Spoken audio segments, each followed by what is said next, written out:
Well, thank you, Rachel, and good evening, everyone. Good afternoon, everyone. Now, for those of you who have been regular attenders at the conference, you'll know that I normally speak in the morning, and I'm the warm-up act for Rebecca. So I hope that she was suitably good this year without me as the warm-up act. But today I'm fulfilling that role for David. So David, where are you? Well, I hope you're going to be grateful for me for giving you the intro and the build-up. So you can repay that later. Just before we get into some of the update, I do just want to emphasise that when I'm invited to speak at this conference every year, I mean, I do try and prioritise it in my diary and make sure I'm here. And the reason for that, in case you don't know, is that sole practitioners are very important to the ICAW. And I personally regard you as a highly valued section of our membership. So I hope that is how you feel. If it isn't how you feel, I'd like to know about it. And if it is how you feel, I apologise for reinforcing a point. Now, at the moment, we've got just over 8,000 sole practitioners in the ICAW. And you collectively represent about 3/4 of ICAW firms. Collectively, you support and advise millions of businesses. We calculated fairly recently that ICAW members are actually supporting about 1/3 of all UK businesses. And of course, many of you employ staff as well. And in aggregate, that means that you are creating jobs and supporting the local economy. I know that sole practitioners vary enormously in size and scope, from literally one person working by themselves to the £1 million+ businesses. But my aim in giving you an address today is to try and talk about something that's useful to most of you, and perhaps to all of you. So my talk is divided into 3 sections. First of all, I want to talk a little bit about the national picture. Secondly, I want to talk practically about what we're doing to help members and how we're promoting the Chartered Accountant brand with a little bit of a sole practitioner focus. And finally, what we're planning to do next. So let me talk first of all about that national picture. Now this morning you got an update from the Lloyds Bank economist, and I hope what I'm going to say now isn't going to contradict any of what you heard this morning, but I think we're as entitled to our view on the economy as Lloyds Bank are. I think looking forward, particularly to 2015, it's starting to look like a pretty tricky global picture. Growth is slowing in many parts of the world, including Europe. And you have heard that just in the last few days, David Cameron has been making it very clear in the media that there are now some red lights flashing on the global economy that might impact on UK economic performance. I'm not sure that he's doing that necessarily for non-political reasons, because we do know that in the polls, David and George are more favoured on economic matters than Ed and Ed. So if they can paint a picture as we run up to the election next May, that actually we may be into some choppy economic waters, there's method in what he's doing. But we actually agree with that. We do think, particularly with Russia, Brazil, China slowing, difficulties in India at the moment, we've got to sort of watch that. But the thing which impacts us most of all is what's happening in Europe. In Europe, too many of the continental European economies are going backwards at the moment. And there isn't really any sign that that's going to get better in 2015. They remain our biggest export markets, and that's something that I would recommend you to keep a very close eye on. We've also got the general election coming up in May, and I'll say a little bit more about that in a moment. There's a potential referendum on Europe in the pipeline. That depends very much on the configuration of who's going to be elected next year. And of course, further devolution plans for Scotland, which I think are going to potentially complicate the trading picture within our UK environment. It is going to be a more difficult environment to work in. Some positive news. It does though look as if food prices and oil prices are both going to fall significantly in 2015. Food commodity prices are falling at a rate we haven't seen now for several years, and there is massive oversupply of oil in the global market. That's probably going to put a few more pounds back into consumers' pockets. It's also going to give us possibly a sub 1% inflation increase in 2015, and it's going to give us a little more consumer-driven growth. We've got an autumn statement next week, so it's a mini budget, as you know. We're probably not going to see many giveaways though. The problem that the Chancellor has is that public finances are still getting deeper into the red. The latest figures from the Office of National Statistics show that public sector debt is now above £1.4 trillion. Remember, at the start of this Parliament, it was just over 600 billion. And the government are going to be spending more on the debt interest to support that debt next year than it will, for example, on the Department of Education. The ICAW's own economic forecast for 2015 is that we are still going to see growth, though, in the UK.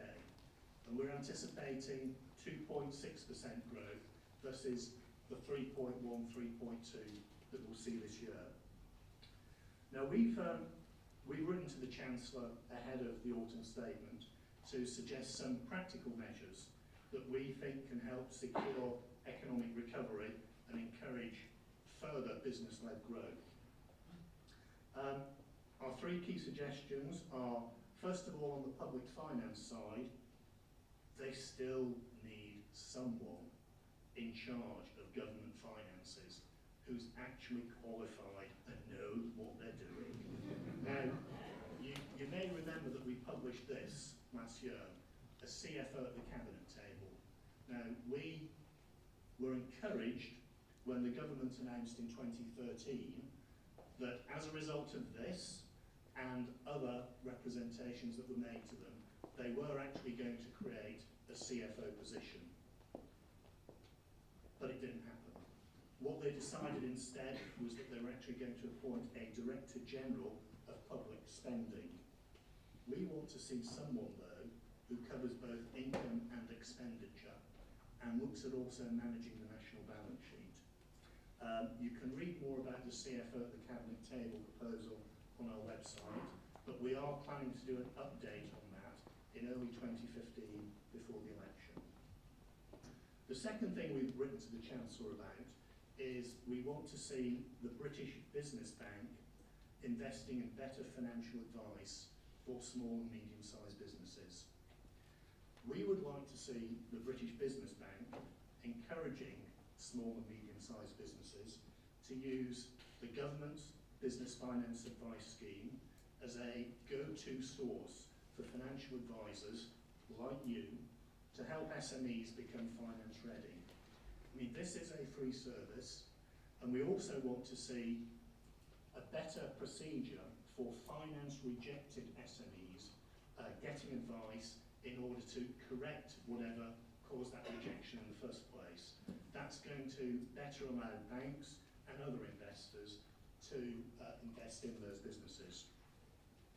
While giving a plug for the government's Business Finance Advice Service, let's not forget our own business advice service, which is of course wider than just financial advice, and it's currently generating 185 referrals a week for member firms. If you're interested in the stats, in the 43 weeks to the end of October, member firms have had 7,975 referrals to that service. If you're not part of it, potentially you're missing out on some future client opportunities there, and it's free. For those of you who are interested in these sorts of things, there are 16,500 Twitter followers, and the Business Advice Service blog was viewed by 10,600 people in October. So it's certainly getting a little bit of airtime. The third thing we've asked the Chancellor to do is to make sure that HMRC use their existing powers properly. And when we wrote our letter, we particularly had in mind HMRC's intention to move forward with something called the direct recovery of debt, which I'm sure you've all heard about. You may also have heard that the government have actually changed their original plan, which we are very pleased about. Now, DRD was a proposal which was in the budget earlier this year, and we had a number of concerns about the lack of safeguards and the risk of mistakes being made, in particular that the wrong amount of money could be taken from the wrong bank account. Let me be very clear, we were not against HMRC being able to collect money from taxpayers who genuinely owed it. But HMRC has a track record of making mistakes, and they said that they were only focused on 17,000 taxpayers. If 10% of those went wrong, that would be an awful lot of headlines for the Daily Mail and others. We gave evidence earlier this year. Frank Haskews, the head of our tax faculty, presented to the Treasury Select Committee, and he kicked off a campaign that had cross-accountancy profession support to get the proposals changed. We worked very closely with the Chartered Institute of Taxation, but also some very unusual groups like Liberty and Shami Chakrabarti. We got onto the front page of a number of newspapers with this campaign. The Financial Secretary, David Gauke, listened to what we had to say and has taken on board, we think, most of the concerns. I think he deserves credit for having done so, because it can't have been easy to back down. We think we've got better safeguards that should ensure that HMRC target the right person. For example, they can only pursue the debt after they've had a face-to-face meeting with a client, and even after the debt has been served, the taxpayer is still going to have a right of appeal to an independent county court judge. Now, these safeguards are going to be enshrined in legislation that are going to be included in a second finance bill that's going to be presented after the general election. So the good news about that is that it's not going to be rushed through without scrutiny before the election day. Having said all that, though, I still think we need to keep a pretty careful eye on the passage of this legislation to make sure that the commitments that have been made aren't watered down. And I still have a lingering concern in my waters that we might see other government departments and agencies trying to introduce similar approaches to collect money owed by taxpayers to them. I mean, once this mechanism is in place and once it's working, others will use it. But as a result of that, I mean, I think we've had a successful outcome. Just in terms of the outlook for the general election next year, we issued a draft manifesto in July, just gone. You may think that's quite a long time ahead of the election next May, but because we've now moved to these fixed-term parliaments of 5 years, the political parties are actually doing an awful lot of their thinking way ahead of time. We were focusing on 4 key areas: growth and creating the right conditions for growth, public sector finances, the tax system, and skills. And let me just say a few words, if I can, about skills. We think that in the long term, we need to ensure that we can fill skill gaps using homegrown talent. This means planning the supply of graduates and apprentices better than we have historically, to ensure that they can actually fit with the available jobs.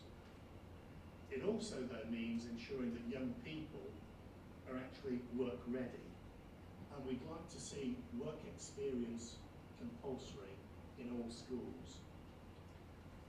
We also want to continue our work here at the ICAW on social mobility by promoting alternative routes into the accountancy profession. For example, like the school leaver and the apprentice routes. We'd like to see undergraduate funding reviewed so that it doesn't create an enormous future liability. At the moment, the government itself is anticipating that 3/4 of undergraduates going through the system today are not going to pay off their whole student loan by the end of the 30-year term.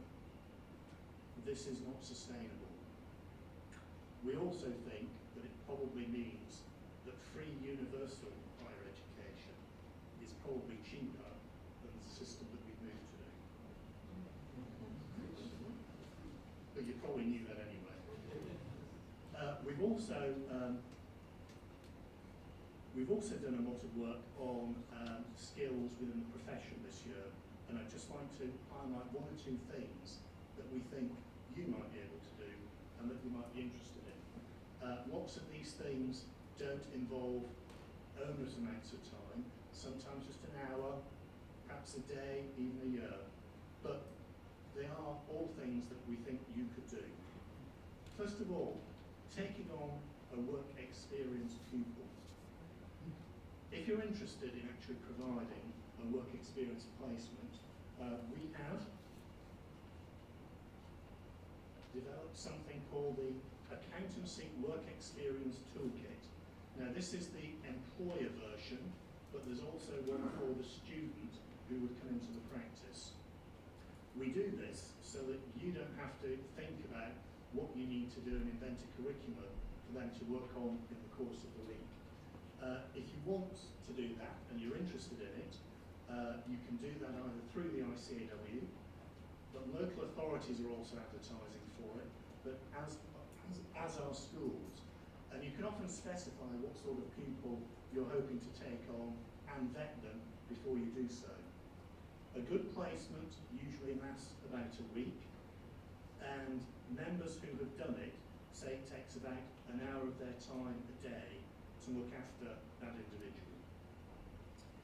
If you're interested in running a careers advice session in schools to tell the next generation about our profession, we can find opportunities for you to do that. Usually you'd be asked to do a session that lasts an hour. I've done many of these myself, and I think it's very important that we do actually attract the right people into the profession year after year. Careers advice has been absolutely cut to the bone in most local authorities. Careers advice, we find, is generally very poor, and it is something that if we want people to be attracted to our profession, we have to be more proactive about. That's why we started our business game. So our business accountancy secondary education game, called BASE, is something I hope that you've heard of. It's now very popular.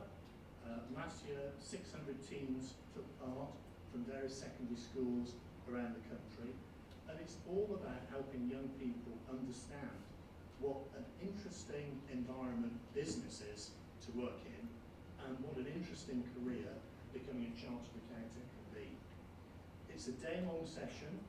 It involves chartered accountant, mentors, judges, and indeed exhibitors if you want to sponsor one of these things.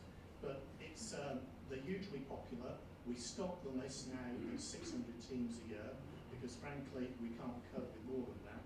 But it's great that it's become so popular, and every year about 3,500 16, 17-year-olds participating in that game. So we're raising our brand awareness with that group. As we get closer to that election, tax remains a key reputational issue for the profession. Now, there are many initiatives that the RCAW is currently working on at the moment, concerned either with the future of tax or perhaps with how multinationals operate. But the three things I wanted to get across to you today are that we continue to tell the government that the tax system in this country works because of our members, not in spite of them. You are absolutely crucial in terms of making sure that this tax system functions properly. The second message is we continue to tell the government that the tax system is too complex. Now, apologies to all of you who've heard this before, but George Osborne stood where I am now in 2009 when he was Shadow Chancellor, and he promised that if he were the next Chancellor, he would simplify the tax system. That's 0 out of 10 on that one, George. I mean, it is difficult to get an indication of how the code has expanded. But we used to talk about the tax code being over 11,000 pages in 2007, 2008. It's over 17,000 now. I mean, there has been a substantial increase, and every Finance Act seems to be bigger than the last. And I don't believe there is a chartered accountant who understands the system from A to Z. There's certainly no one in HMRC who does. And I don't think it's doing business any favours. The third thing, and we are starting to sound a bit like a broken record on this, but it is important, is that HMRC service standards are not improving. In fact, on their own numbers, they are plateauing and they haven't improved for quite some time. We don't want to give HMRC a hard time unnecessarily, but so much of their inefficiency, the mistakes they make, actually lands back with you as agents. And it is problematic if it isn't going to be solved. So I've had a number of discussions with David Gauke, Tax Minister this year, to make these representations on your behalf. And I have to say that if the Smith proposals, which we heard about yesterday, go forward, I mean, this is just going to add more complexity to the tax system, and HMRC are going to have more issues to deal with. It doesn't fill me with a warm glow. Now, another big issue in the UK this year has been the new accounting regime. Now, that's going to come in from the 1st of January 2015. Our financial reporting faculty has been working on resolving some important but rather last-minute issues. And we've also been trying to ensure that you are kept up to date with all of these variants as they come through. Part of this, which is about the future of the FRISI and the related changes to small companies' accounts due to the implementation of the new accounting directive, is still underway. And there's a second round of changes that are going to take effect 1 year later than those initial changes. We will be putting a formal submission into the FRC on the 1st of December.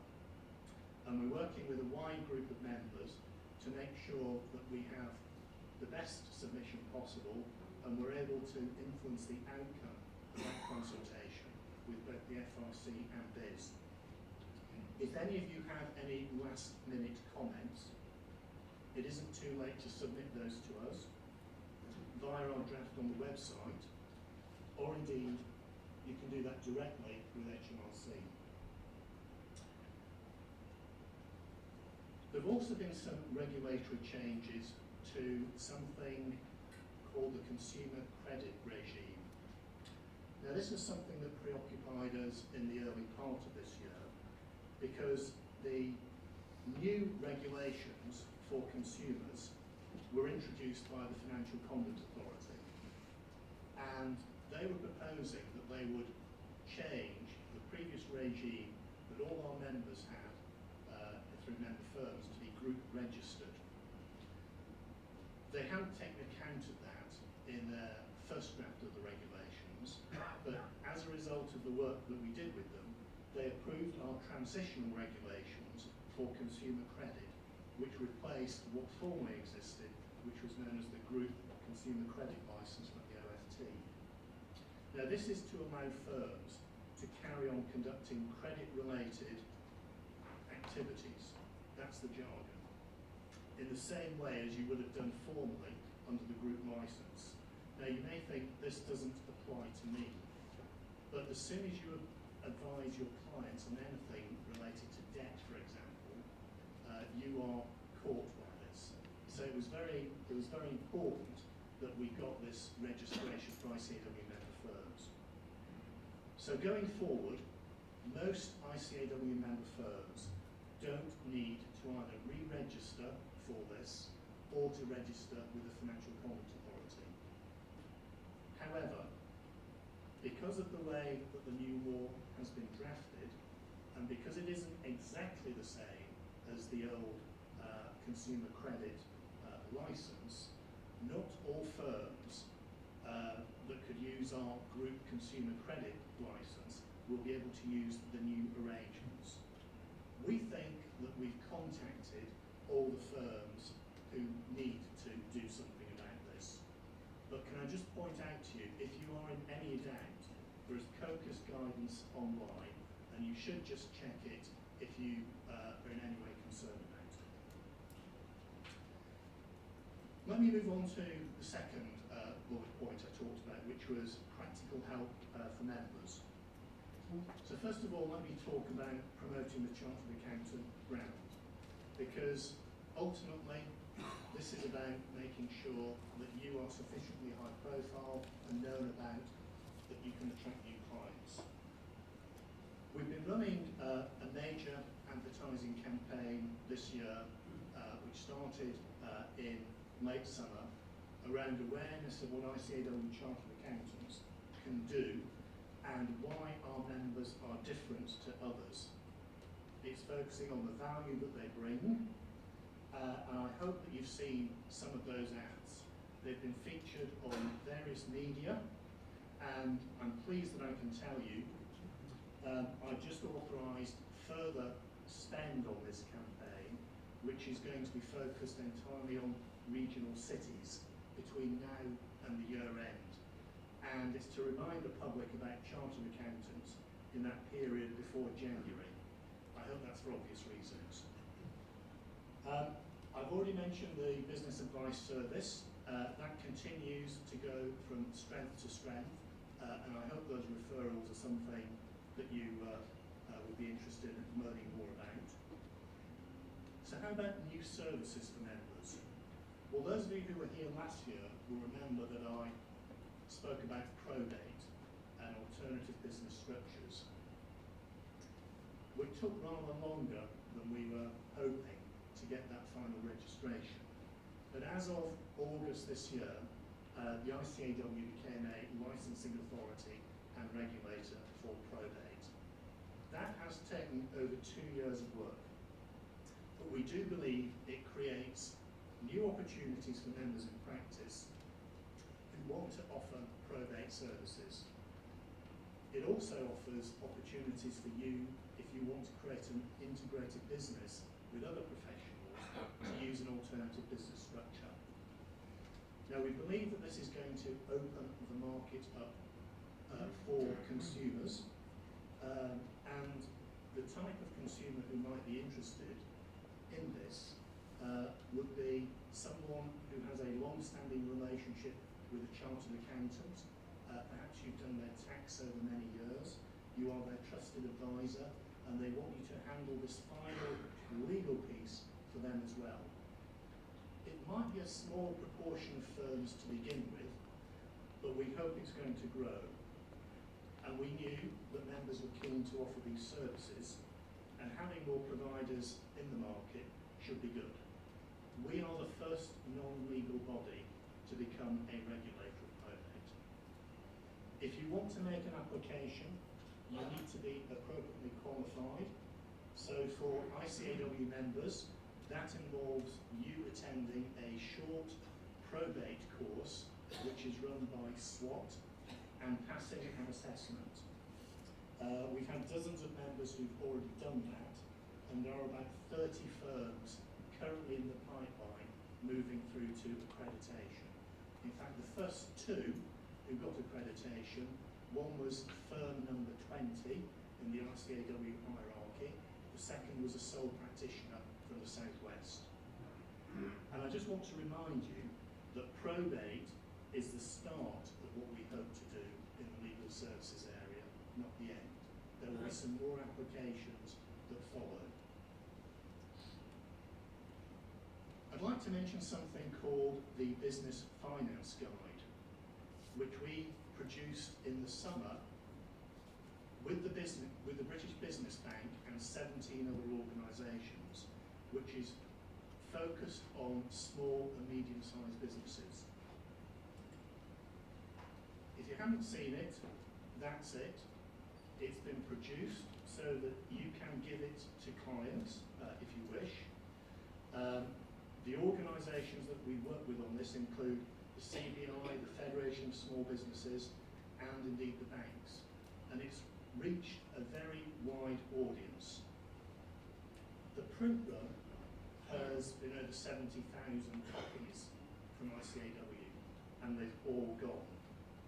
The British Business Bank have emailed 600,000 businesses, and that's not to mention everything that those 17 other organisations have done to reach their members. The ICAW logo is on the front. We are positioning ourselves as the people that small and medium-sized businesses should come to if they want to know about types of finance. It's on the website. We've got hard copies. Let me know if you need any. We've also been very involved this year in increasing campaigning and education around cyber security, working with government and indeed in recent months with the Law Society on an online educational tool that will help either you or your clients better understand cyber risk. There's a link to it on the website. It takes about an hour to complete, and it's free. I've blogged several times this year about various cybersecurity initiatives. One of the things that I sometimes hear, though, from our members who are dealing with smaller businesses is that this doesn't affect them. They're wrong. It does. If you have any clients who are connected to the internet, it affects you and them. It's interesting because this whole cybersecurity issue has changed quite dramatically in the last few years. If you go back far enough, this was basically about teenage hackers sitting in the bedroom, on a laptop, Wi-Fi upstairs, seeing what sites they could get into. It's moved away from that. It's all about organised crime now. And any business that they can get into that can generate any sort of cash, whether it be a bogus invoice, a refund and credit note, anything that can produce cash at the end of the day, they're interested in. So we are seeking to keep you updated and informed on this. There are a number of services, by the way, that you can supply to clients and get government grants to help in the payment of that, up to £5,000. So that again is on the website. You can find a blog on it. Earlier this year, we produced a member app. Now, at the moment, that's only for the iPhone. And before anybody puts their hand up and say, why is it for the iPhone, why is it not for the Android platform, 80% of our members who access the website do so through an Apple device. So it's entirely logical that we went with Apple first. But we are going to have the Android version early next year, and we're also going to have new functionality on the Apple version. We've had about 4,000 downloads of the member app first. It allows you to connect with other members. It's got tax tables, calculators, events, search and display. It's got an e-membership card. It's got a business news summary on it and details of member offers.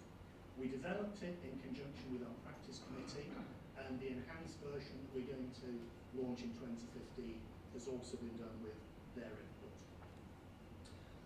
Another thing that's proved immensely popular is our new online member search facility. Before we introduced this, we used to get around 600 member inquiries a month, basically checking that someone was really a member. That number has gone up to 14,000 a month. Now, we haven't really promoted this externally, but it's clear that it's being widely used by a whole variety of people. And I can't believe the 14,000 are all recruitment consultants. So I think that clients will be using it to check that you're actually members. So that's just worth knowing about as well.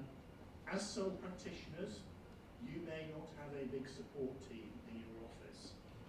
If that's the case, I hope that you are making use of the Library and Information Services team here at the ICAW.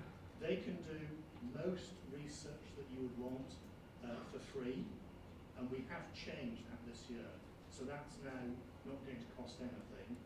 Occasionally, there are paid-for services that we would ask a modest amount for, but most of the standard stuff is completely free. Now, when I say free, I always used to get annoyed when people tell me things are free and they're not. You're actually, of course, paying subscriptions and fees for that, so it's not free, it's included in that, but you know what I mean. They will do research for you, background research that will help with future clients and on particular sectors, and they are data professionals, so they can probably find information more quickly than you can, and as time is money to you, that should be useful. We continue to run our technical and ethical advisory helplines. You can ask them any technical questions that you've got, and hopefully they'll be able to find the answer or point you in the right direction. Those are free and confidential, so please use them. I'm very pleased to tell you actually that the usage of those is going up dramatically every year, so we may have to increase the resource there soon. That's a high-class problem. Our support members scheme has had its 20th anniversary this year, and if you've never used it, I think it's worth considering. It's confidential advice from another ICAW member like you. They will be probably familiar with your concerns. They give up their time voluntarily to do that, but they do it because they find it rewarding and want to give something back. Before I leave that, just let me say, don't forget CARBA, because although CARBA is completely independent of the ICAW, we are very much joined at the hip. And CARBA are always looking for ways in which they can better support our members and dependents. CARBA probably struggle to spend their money. So they are always open to imaginative ways that they can use their resources to help. And you'll see that in recent years they've moved lots of their spending towards preventative issues rather than dealing with problems. So just have a look on the CARBA website and see whether or not there's anything there that's potentially useful for you. Finally, I want to talk a little bit about the future and what ICAW is doing to help your practice grow and hopefully prosper in the years ahead. Well, this has been a year of quite a lot of research, and the first thing to just bring to your attention is something that's been part of a program called Small Business Matters. Now, in the past decades, audit has been probably our defining accountancy service, and ICAW members excelled at that. That is now changing, or for many of you, it's probably already changed. And we need to excel at whatever comes next. Now, many of you will know about the assurance work that we did last year, but I think we've got to look forward to the possibility of further audit threshold rises to look at what other services we can offer businesses.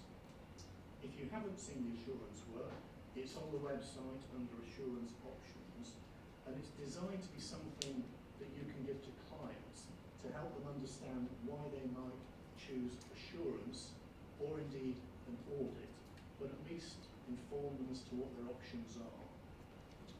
So continuing from that this year, we began looking at the small business and the relationship that they have with their accountant, and how ICAEW can best help members support small and medium-sized businesses. So this year we produced a further report which looks exclusively at the 99% of businesses that are small. We wanted to know more about them and what they needed. If you haven't seen the report, that's it. It's got lots of information in it. You can download PDF software at the website if you can't get a hard copy. Now, as I'm sure everyone in the room knows, SMEs constitute over 99% of the UK's 4.9 million businesses. They are often lumped together, but the research we ran found that actually they're pretty different. The standout finding for us, and again, this is perhaps not new, but it's always useful to have the research to support it, is that accountants are the #1 business advisor to all SMEs, and that 3/4 of the accountants we surveyed have used an external accountant over the past year. If you break it down and go into the sole trader category, even in that category, accountants are still top of the